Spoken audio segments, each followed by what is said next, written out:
for like ever. I'm a better me, more clever. It's a new way. We surfing, baby, new age. That's a certain, baby. Let's take a ride. Put your for the ones that die. It's vows tonight. Just you and I get lost tonight. Then lose your mind. I'm it. I'm it. I'm it. I'm it. I'm it. I'm it.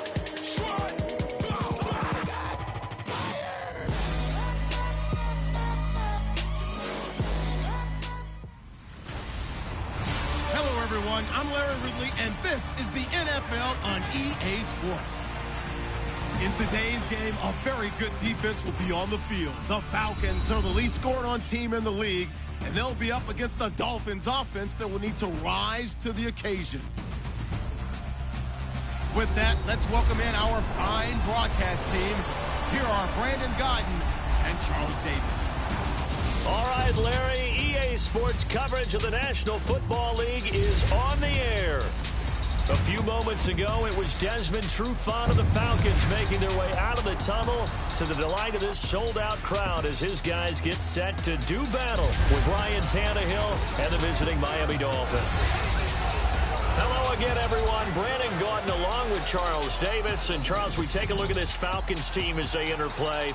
They come in with some fresh legs as they got the week off last week thanks to the early season bye. And usually you hope your bye comes a little bit later in the year. But when you get a chance to get fresh legs back, you take that time and you run with it. Meanwhile, for our visitors, the Dolphins, we're in October now, so everybody should be coming into form, shouldn't they? They really should. And what you have now is a full routine established about what you want to get done and full focus on the season. And he'll get across the 20 before he's brought down at about the 23-yard line.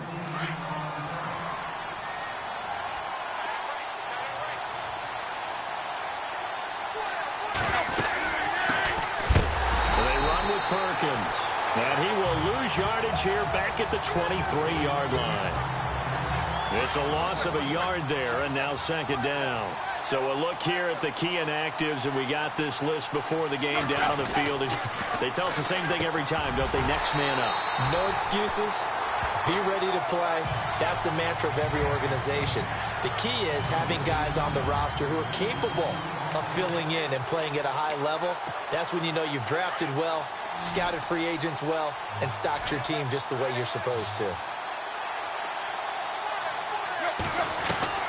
From the gun on third down, Tannehill looking again for Thomas, this time complete. And he'll get to the 29-yard line, brought down there. The completion.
Now a play fake here on first down. Oh, he's going to take a shot right away. This is caught at the 20. A big play there. Ryan to Jones. 59 yards. Well, we know he's got the speed there. He needed the speed and the hands. A great catch. And because of that speed, you have to respect it as a defender. So you have to either play off or make sure you're somehow in contact with him. And he is into the end zone for a Falcon touchdown. Austin Hooper, his first touchdown on the year. And the Falcons have taken the early lead. The touchdown giving them the first quarter lead. Remember, they lost a rough game 2 weeks ago. Then they had to sit through the open week, but a good start here. And just think about everyone around them, everyone around the organization. When you lose headed into that open week, everyone's cringing because you don't have a chance to get on the horse and ride it again for at least 2 weeks. Well, they were able to take that time, use it constructively, and now they're back in form. The Dolphins offense now working their way back onto the field. And the last drive, their first drive, 3 and out. What changes here, if anything? I think it's making sure the guys that you trust the most with the ball, the biggest playmakers you have, that they touch it on this possession to try and get things moving. So get it to the horses. Without a doubt. They're the ones that typically end up in the end zone.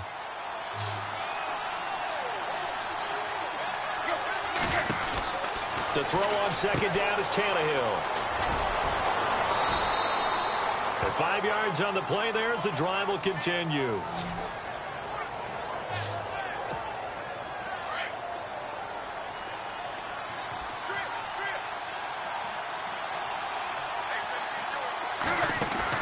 They go play action here on first down.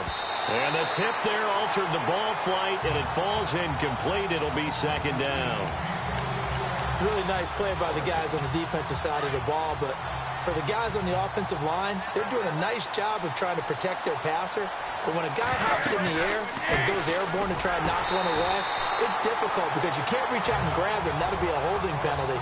So all you're trying to do is make some type of a play on him, make some type of contact to try and get his arms out of the sky. And for the Falcons, 5 men in the secondary, now on third. From the gun, here's Tannehill. Forced out to his left. He's going to look deep. It's caught inside the 25. It's a big play for the Dolphins here on third down. 42 yards. On any given pass play, you never know exactly where your exit points are going to be. On this play, he was flushed to his left, still on the run, able to accurately throw the football for a nice first down. A good pickup there, 8 yards on the first down completion.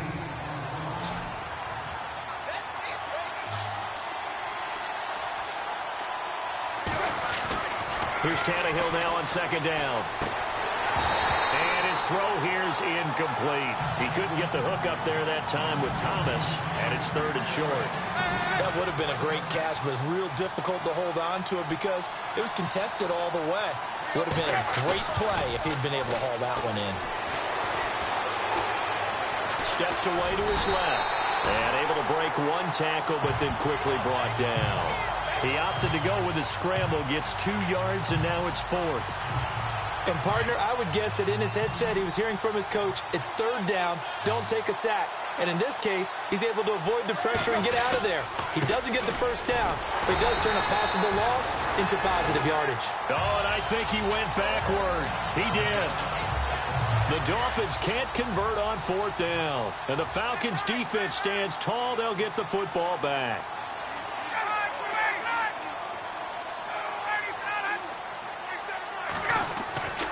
Off the play fake. Here's Ryan. The left side completion to Jones. Now Jones is hit. He lost the football. And this is picked up by the Dolphins. And he'll return it to the 24-yard line.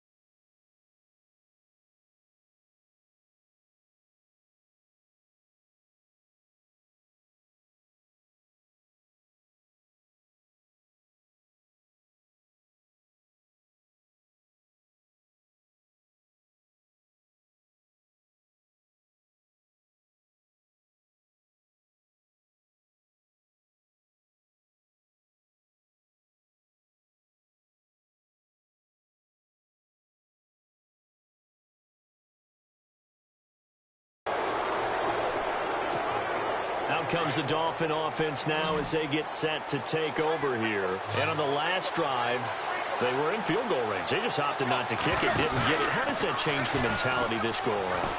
I don't think it changes much for the head coach, because this is what he preaches all the time. Attack at all times in any spot on the field, and he likes touchdowns, not field goals. Now, your field goal kicker, you got to make sure you nurse him through and say, okay, don't worry about it. When we need you, you've got to be ready to go. And the team, of course, loves to see points on the board. So let's see if it changes a little bit if they're in the same spot again. Yeah, we'll see what the decision is here. And he's going to go down here, a sack. They push him back to the 34. Brooks Reed in there to drop him, and it'll be a loss of about 8. I know some of the talk after last week's loss was the O-line struggles. They gave up 4 sacks. He got hit here and taken down again, so that's something to monitor. It is something to monitor, but they've got to help their offensive line out. Maybe a little bit different play calling, right? Draws, screens, get the ball out of the quarterback's hands quicker, maybe some quick game passes. All of that to try and help slow down a pass rush and make things easier on their offensive line. So 3 drop.